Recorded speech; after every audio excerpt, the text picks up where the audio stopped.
And during the few moments that we have left, we want to have just an off-the-cuff chat between you and me, us.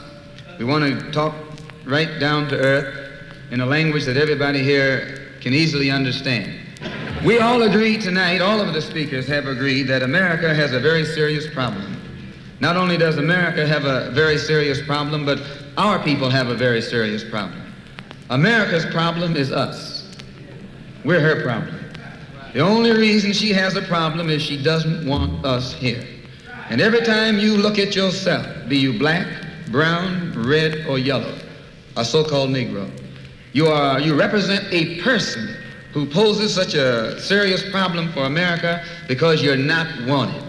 Once you face this as a fact, then you can start plotting a course that will make you appear intelligent instead of unintelligent. What you and I need to do is learn to forget our differences. When we come together, we don't come together as Baptists or Methodists. You don't catch hell because you're a Baptist, and you don't catch hell because you're a Methodist. You don't catch hell because you're a Methodist or a Baptist. You don't catch hell because you're a Democrat or a Republican. You don't catch hell because you're a Mason or an Elk. And you sure don't catch hell because you're an American, because if you was an American, you wouldn't catch no hell. You catch hell because you're a black man. You catch hell, all of us catch hell for the same reason. So we are all black people, so-called Negroes, second-class citizens, ex-slaves. You are nothing but an ex-slave. You don't like to be told that. But what else are you? You are ex-slave. You didn't come here on the Mayflower. You came here in a slave ship, in chains, like a horse or a cow or a chicken. And you were brought here by the people who came here on the Mayflower. You were brought here by the so-called pilgrims or founding fathers. They were the ones who brought you here. We have a common enemy. We have this in common. We have a common oppressor, a common exploiter, and a common discriminator. So once we all realize that we have this common enemy, then we unite on the basis of what we have in common. And what we have foremost in common is that enemy, the white man. He's an enemy to all of us. I know some of you all think that some of them aren't enemies. Time will tell. In Bandung, back in I think 1954, was the first unity meeting in centuries of black people.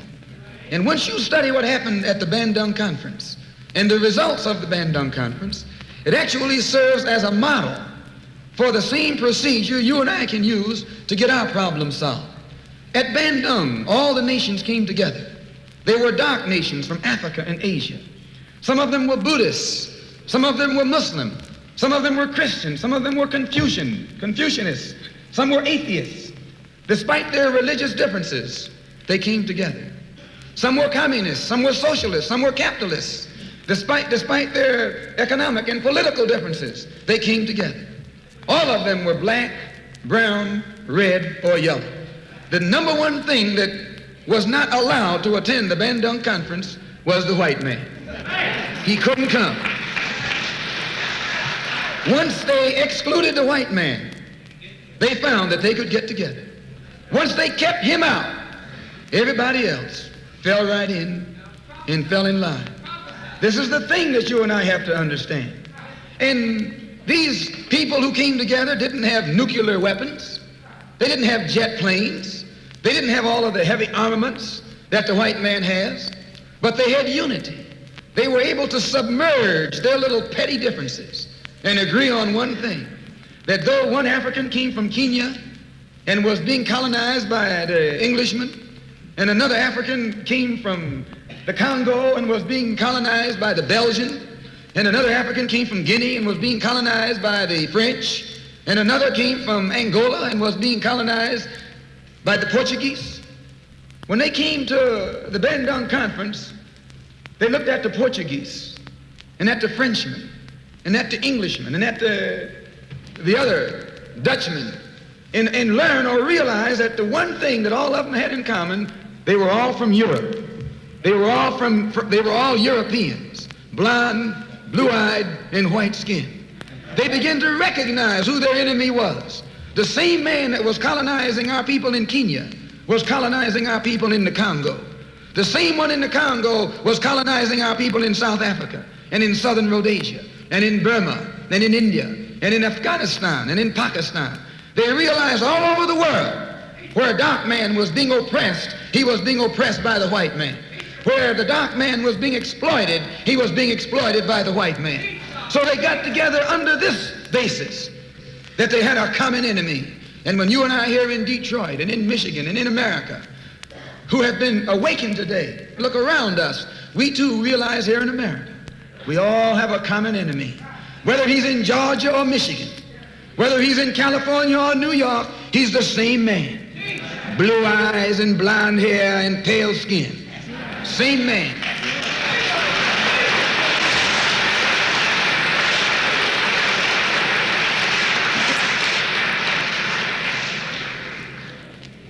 So what we have to do is what they did. They agreed to stop quarreling among themselves. Any little spat that they had, they'd settle it among themselves.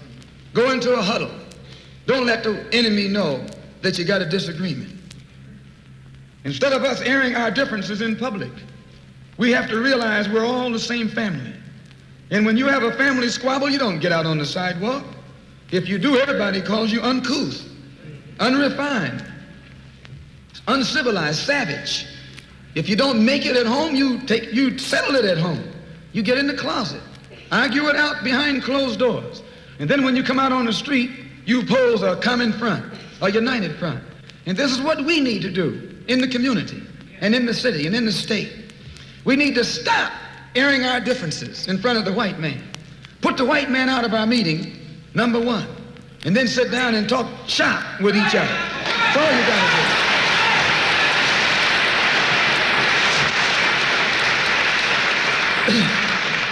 I would like to make a few comments concerning the difference between the Black Revolution and the Negro Revolution. There's a difference. Are they both the same? And if they're not, what is the difference? What is the difference between a Black Revolution and a Negro Revolution? First, what is a revolution? Sometimes I'm inclined to believe that many of our people are using this word revolution loosely, without taking careful consideration what this word actually means and what its historic characteristics are. When you study the historic nature of revolutions, the motive of a revolution, the objective of a revolution, and the result of a revolution, and the methods used in a revolution, you may change words. You may devise another program. You may change your goal and you may change your mind. Look at the American Revolution in 1776. That revolution was for what? For land. How was it? Why did they want land? Independence. How was it carried out? Bloodshed. Number one, it was based on land. The basis of independence. And the only way they could get it was bloodshed. The French Revolution, what was it based on? The landless against the landlord. What was it for? Land. How did they get it? Bloodshed. Was no love lost. Was no compromise. Was no negotiation. I'm telling you, you don't know what a revolution is. Because when you find out what it is, you'll get back in the alley. You'll get out of the way.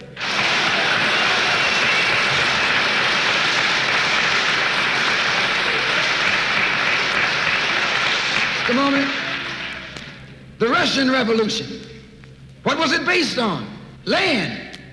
The landless against the landlord. How did they bring it about? Bloodshed. You haven't got a revolution that doesn't involve bloodshed. And you're afraid to bleed. I said you're afraid to bleed. Long as the white man sent you to Korea, you bled. He sent you to Germany, you bled. He sent you to the South Pacific to fight the Japanese, you bled. You bleed for white people. But when it comes time to seeing your own churches being bombed and little black girls murdered, you haven't got no blood.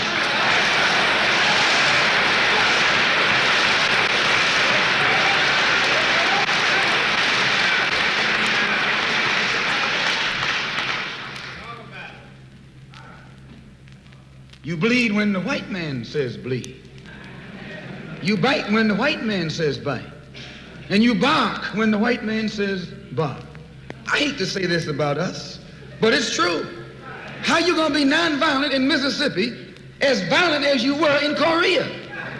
How can you justify being nonviolent in Mississippi and Alabama when your churches are being bombed and your little girls are being murdered, and at the same time you're gonna get violent with Hitler and Tojo and somebody else that you don't even know?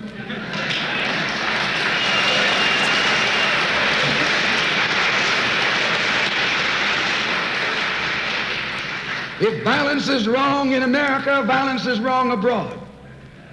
If it's wrong to be violent, defending black women and black children and black babies and black men, then it's wrong for America to draft us and make us violent abroad in defense of her.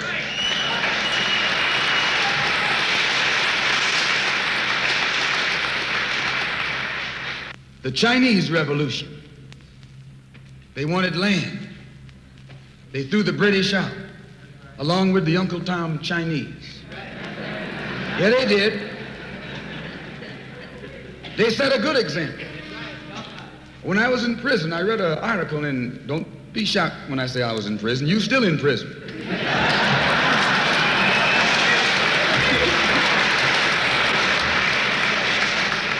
That's what America means, prison. When I was in prison, I read an article in Life magazine showing a little Chinese girl, 9 years old. Her father was on his hands and knees, and she was pulling the trigger because he was an Uncle Tom Chinaman. Yeah. When they had the revolution over there, they took a whole generation of Uncle Toms, just wiped them out. And within 10 years, that little girl became a full-grown woman. No more Toms in China. And today it's one of the toughest, roughest, most feared countries on this earth by the white man, because there are no Uncle Toms over there.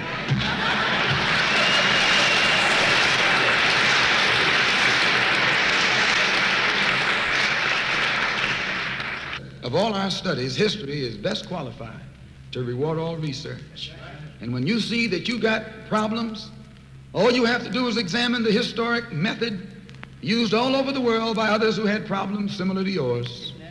And once you see how they got theirs straight, then you know how you can get yours straight. Please. There's been a revolution, a black revolution going on in Africa. In Kenya, the Mau Mau were revolutionaries.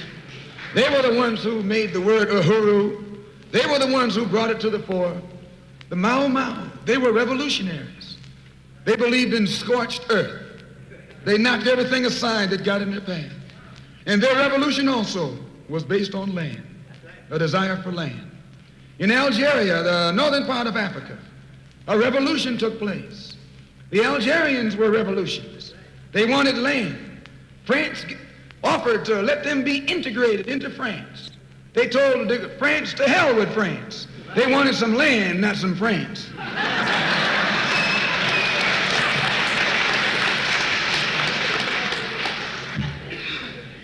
And they engaged in a bloody battle.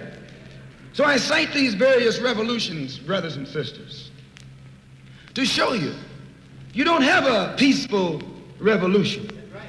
You don't have a turn the other cheek revolution. There's no such thing as a nonviolent revolution. Only kind of revolution that's nonviolent is the Negro revolution.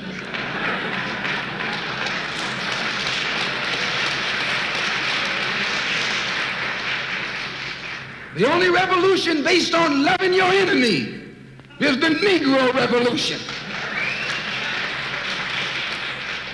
The only revolution in which the goal is a desegregated lunch counter, a desegregated theater, a desegregated park, and a desegregated public toilet.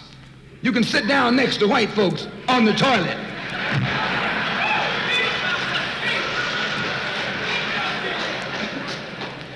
That's no revolution. Revolution is based on land. Land is the basis of all independence. Land is the basis of freedom, justice, and equality. The white man knows what a revolution is. He knows that the black revolution is worldwide in scope and in nature.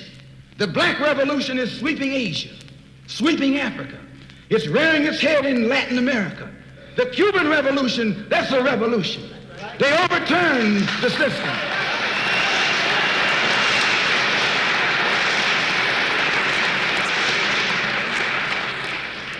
Revolution is in Asia.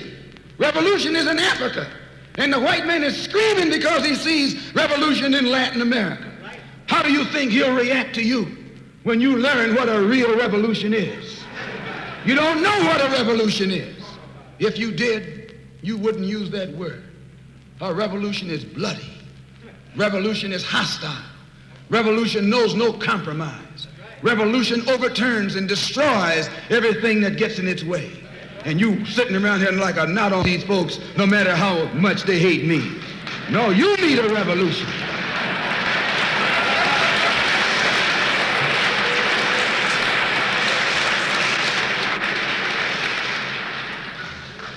Who ever heard of a revolution where they lock arms, as Reverend Cleage was pointing out beautifully, singing, "We shall overcome"?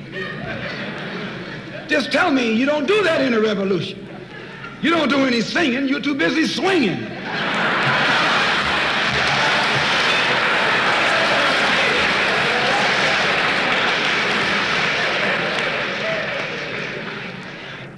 It's based on land.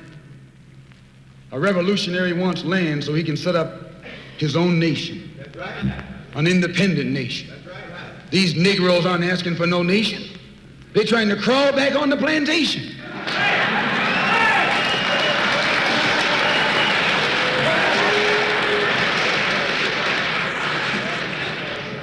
When you want a nation, that's called nationalism. When the white man became involved in a revolution in this country against England, what was it for? He wanted this land so he could set up another white nation. That's white nationalism.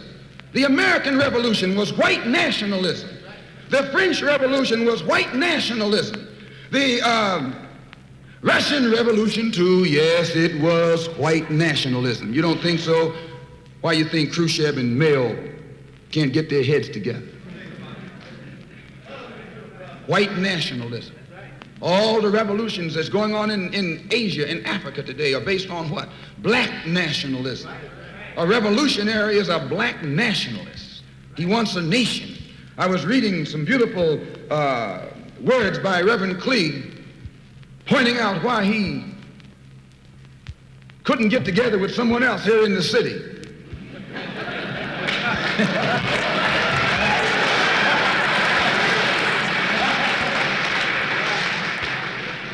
Because all of them were afraid of being identified with black nationalism. If you're afraid of black nationalism, you're afraid of revolution. And if you love revolution, you love black nationalism.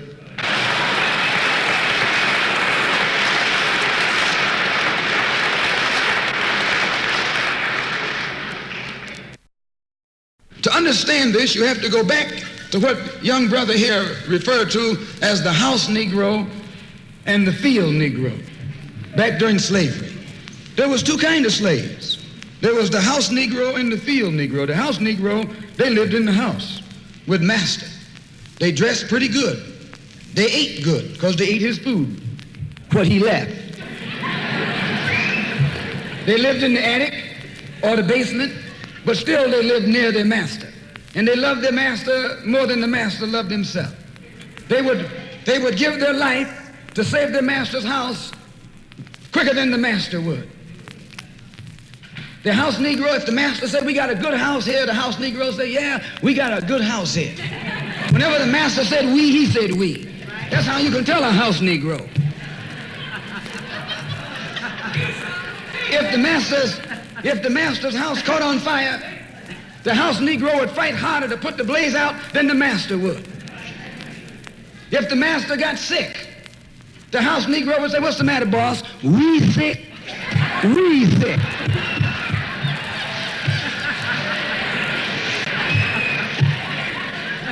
He identified himself with his master more than his master identified with himself. And if you came to the house Negro and said, let's run away, let's escape, let's separate, that house Negro would look at you and say, man, you crazy. What you mean separate? Where is there a better house than this? Where can I wear better clothes than this? Where can I eat better food than this? That was that house Negro. In those days, he was called a house nigger. And that's what we call him today, because we still got some house niggers running around here.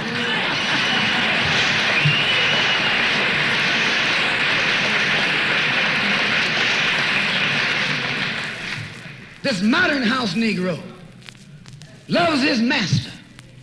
He wants to live near him.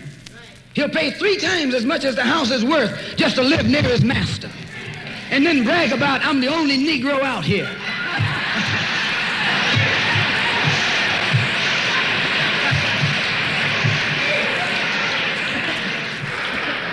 I'm the only one on my job.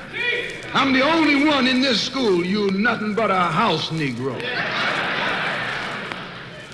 And if someone come to you right now and say, let's separate, you say the same thing that the house Negro said on the plantation. What you mean separate? From America? This good white man? Where you gonna get a better job than you get here? I mean, this is what you say. I ain't left nothing in Africa. That's what you say. Why, you left your mind in Africa.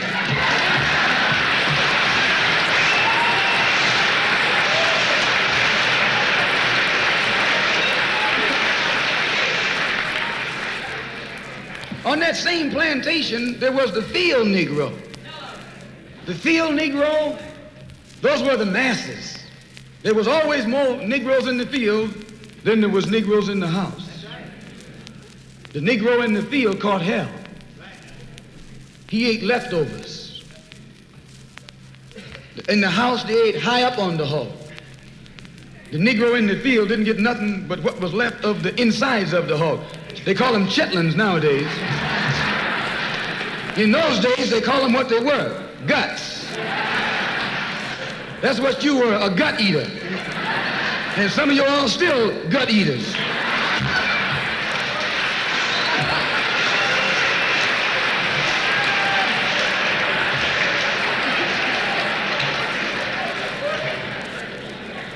The field Negro was beaten from morning till night.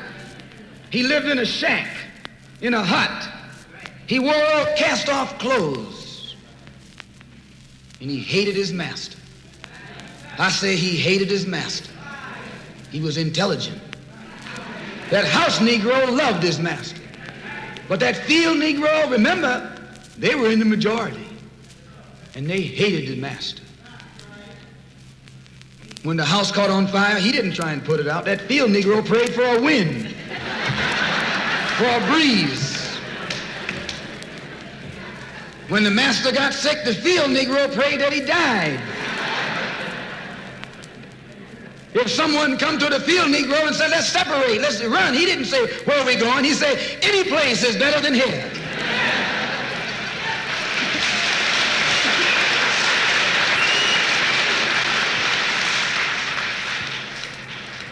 You got field Negroes in America today. I'm a field Negro. The masses are the field Negroes. When they see this man's house on fire, you don't hear these little Negroes talking about our government is in trouble. They say the government is in trouble.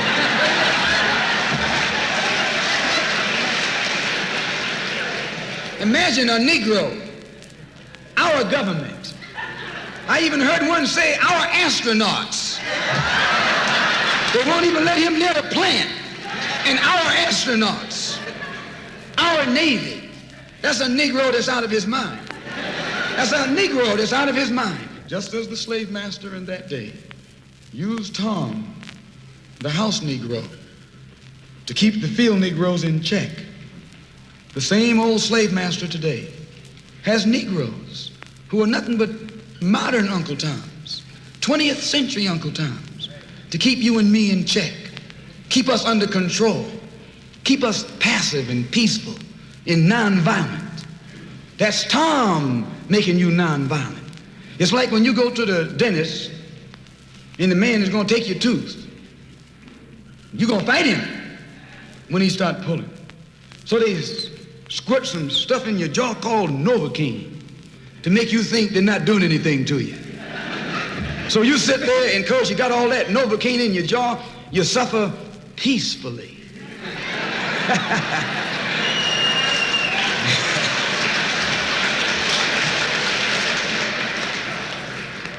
Blood running all down your jaw. And you don't know what's happening because someone has taught you to suffer peacefully. The white man do the same thing to you in the street. When he want to put knots on your head and take advantage of you and don't have to be afraid of you fighting back, to keep you from fighting back, he get these old religious Uncle Toms to teach you and me. They're just like Novocaine, suffer peacefully. Don't stop suffering, just suffer peacefully. As Reverend Cleave pointed out, let your blood flow in the streets. This is a shame. And you know he's a Christian preacher. If it's a shame to him, you know what it is to me.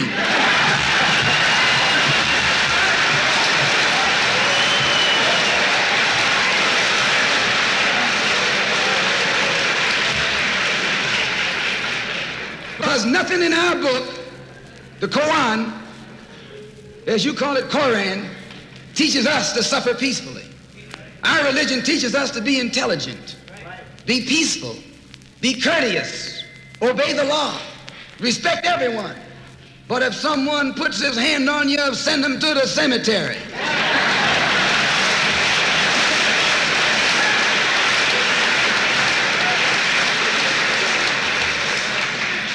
That's a good religion. In fact, that's that old-time religion.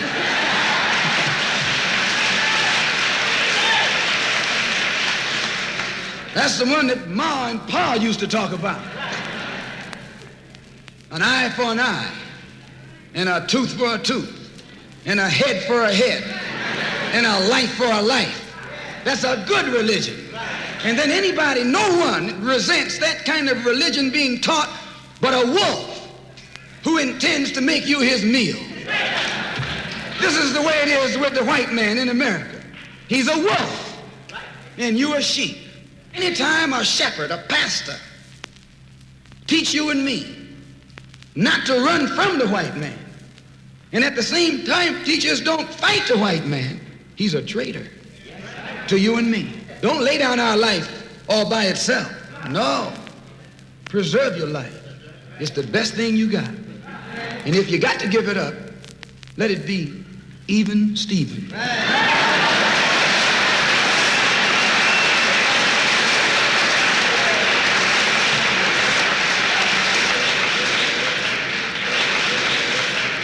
The slave master took Tom and dressed him well and fed him well and even gave him a little education. Gave him a long coat and a top hat and made all the other slaves look up to him. Then he used Tom to control them. The same strategy that was used in those days is used today by the same white man. He take a Negro, so-called Negro, and make him prominent, build him up, publicize him, make him a celebrity, and then he becomes a spokesman for Negroes and a Negro leader.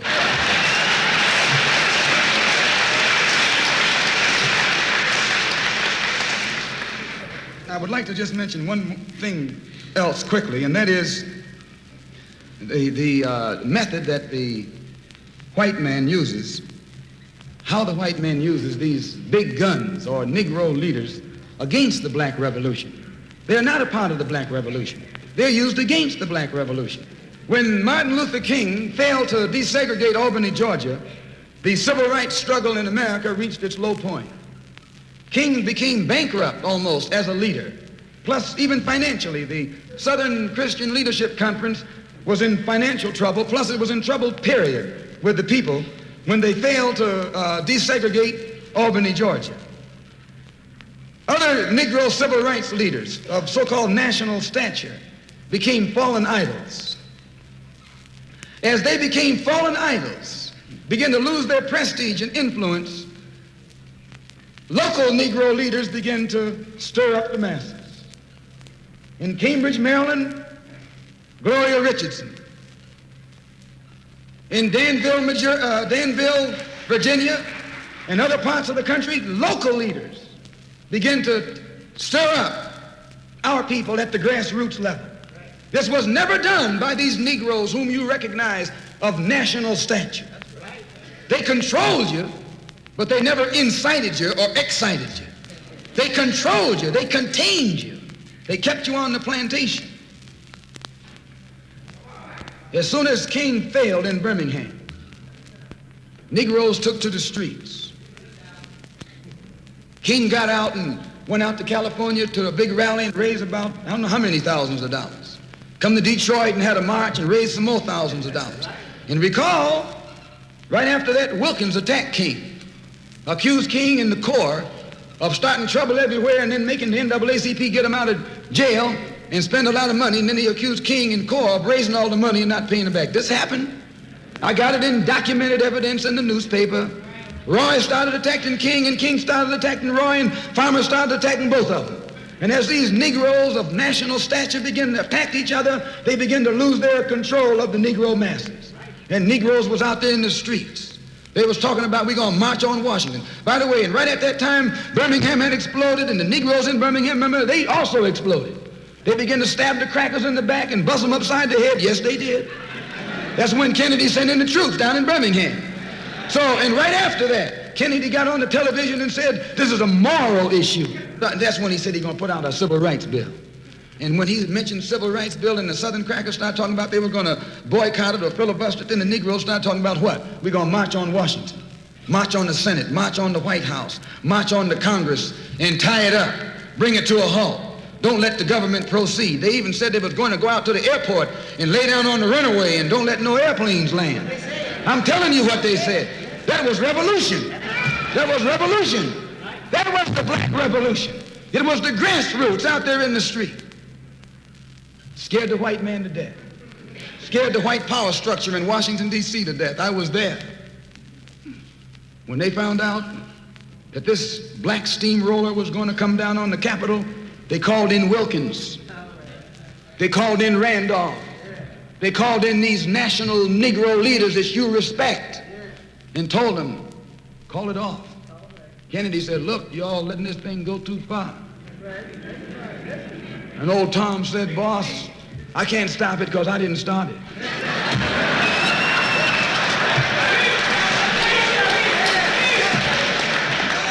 I'm telling you what they said.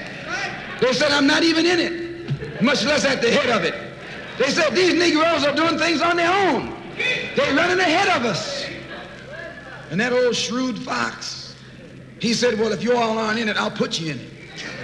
I'll put you at the head of it. I'll endorse it. I'll welcome it.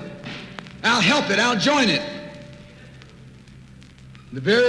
A matter of hours went by. They had a meeting at the Carlisle Hotel in New York City. The Carlisle Hotel is owned by the Kennedy family. That's the hotel Kennedy spent the night at 2 nights ago. Belongs to his family.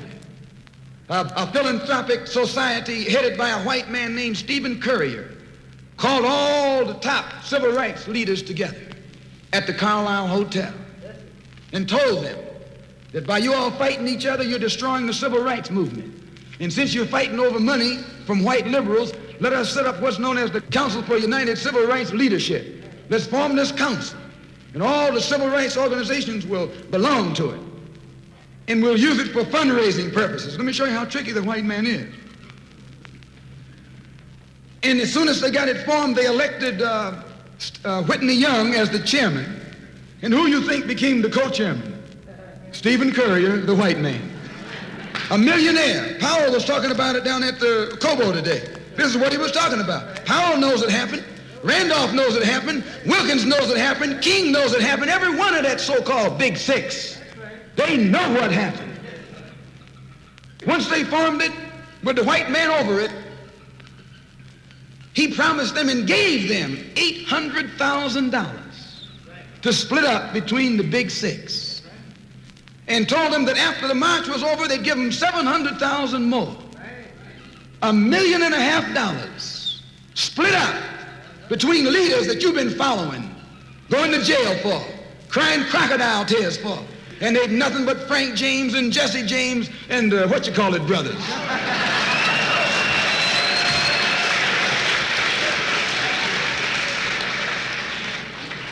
Soon as they got the setup organized, the white men made available to them top public relations experts, opened the news media across the country at their disposal, and then they began to project these Big Six as the leaders of the march. Originally, they weren't even in the march. You was talking this march talk on Hastings Street. Is Hastings Street still here? On Hastings Street. You was talking the march talk on Lenox Avenue, and down on, Fillmore Street, and Central Avenue, and 42nd Street, and 63rd Street. That's where the march talk was being talked. But the white man put the Big Six ahead of it, made them the march. They became the march. They took it over. And the first move they made after they took it over, they invited Walter Reuther, a white man. They invited a priest, a rabbi, and an old white preacher. Yes, an old white preacher. The same white element that put Kennedy in power, labor, the Catholics, the Jews, and liberal Protestants. Same clique that put Kennedy in power joined the March on Washington. It's just like when you got some coffee that's too black, which means it's too strong. What you do, you integrate it with cream.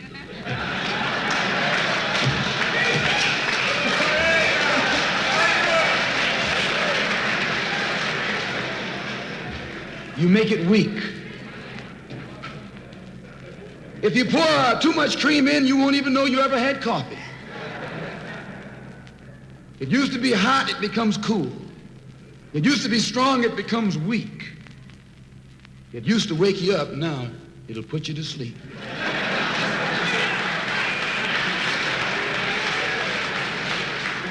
This is what they did with the March on Washington. They joined it. They didn't integrate it, they infiltrated it. They joined it, became a part of it, took it over.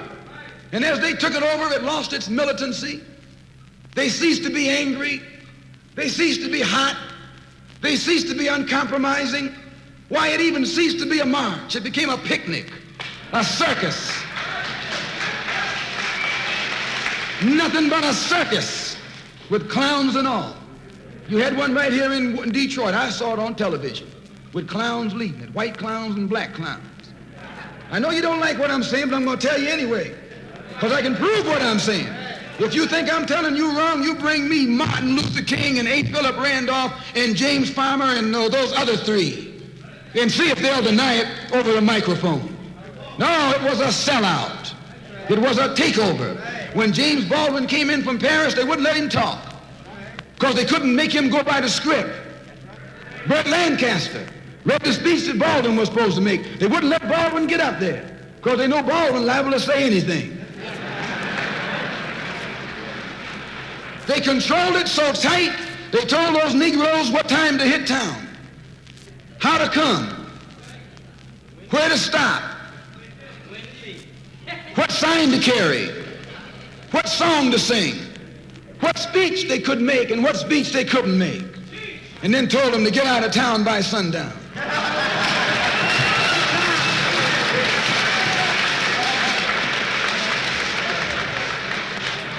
And every one of those Toms were out of town by sundown. Now, I know you don't like my saying this, but I can back it up. It was a circus, a performance. It beat anything Hollywood could ever do. The performance of the year. Ruther and those other three devils should get a Academy Award for the best actors because they acted like they really loved Negroes and fooled a whole lot of Negroes. And the 6 Negro leaders should get an award, too, for the best supporting cast.